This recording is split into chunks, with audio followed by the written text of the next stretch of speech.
ലോക്സഭാ തെരഞ്ഞെടുപ്പ് വേളയിൽ വടകരയിൽ പ്രചരിക്കപ്പെട്ട കാഫിർ സ്ക്രീൻഷോട്ട് കേസിലെ അന്വേഷണത്തിന്റെ പേരിൽ UDF ഗവൺമെന്റും പ്രത്യേക അന്വേഷണ സംഘവും രാഷ്ട്രീയ ലക്ഷ്യങ്ങളോടെ ഭീകരാന്തരീക്ഷം സൃഷ്ടിക്കുകയാണെന്ന് DYFI കോഴിക്കോട് ജില്ലാ കമ്മിറ്റി നേതൃത്വം.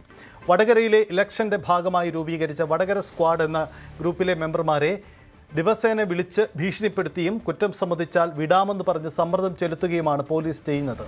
അന്വേഷണവുമായി പൂർണ്ണമായി സഹകരിക്കുമെന്നും എന്നാൽ UDFും യൂത്ത് കോൺഗ്രസും രചിക്കുന്ന തിരക്കഥ അനുസരിച്ചാണ് SIT പ്രവർത്തിക്കുന്നതെങ്കിൽ ശക്തമായ പ്രക്ഷോഭങ്ങൾക്ക് നേതൃത്വം നൽകുമെന്നും DYFI ജില്ലാ കമ്മിറ്റി അറിയിച്ചു. അപ്പോൾ എങ്ങനെയെങ്കിലും രാഷ്ട്രീയ പ്രതിയോഗികളെ അധികാരത്തിൻ്റെ സംവിധാനം ഉപയോഗിച്ച് നേരിടുക എന്നുള്ളതാണ് UDF എല്ലാ കാലത്തും സ്വീകരിക്കാറുള്ളത്. ഇപ്പോൾ കാഫിർ സ്ക്രീൻഷോട്ടുമായി ബന്ധപ്പെട്ട് SIT അന്വേഷണം ഏൽപ്പിച്ചു. SIT അല്ല, ഏത് ഉയർന്ന വിഭാഗം അന്വേഷിച്ചാലും ആ അന്വേഷണത്തിൻ്റെ തെളിവ് സമാഹരണത്തിനോ മറ്റൊക്കെ എല്ലാ തരത്തിലും DYFI ആയാലും മറ്റ് സംവിധാനങ്ങളെല്ലാം സഹകരിക്കും തന്നെയാണ് നമ്മൾ ആദ്യമേ പ്രഖ്യാപിച്ചത്. അത് LDF ഗവൺമെൻറ് ഭരിക്കുമ്പോൾ UDF ഗവൺമെൻറ് ഭരിക്കുമ്പോൾ.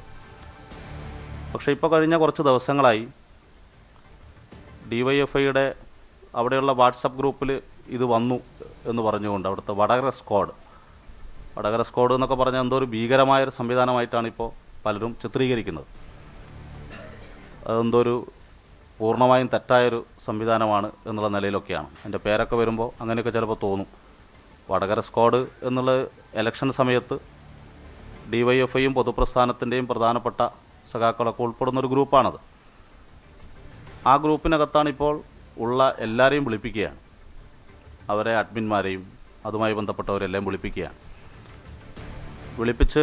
വിളിപ്പിക്കുന്ന വിഷയത്തിൽ മാത്രമല്ല, ഞാൻ നേരത്തെ പറഞ്ഞ അന്വേഷണത്തെ ഒന്നും തടസ്സപ്പെടുത്താനോ അത് സഹകരിക്കില്ല എന്നുള്ളൊരു നിലപാട് ഞങ്ങൾക്ക് ആർക്കുമില്ല.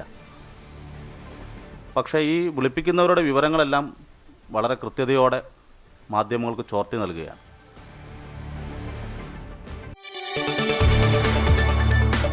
കൂടുതൽ വാർത്തകൾക്ക് News 18 Keralam YouTube channel subscribe ചെയ്യുക.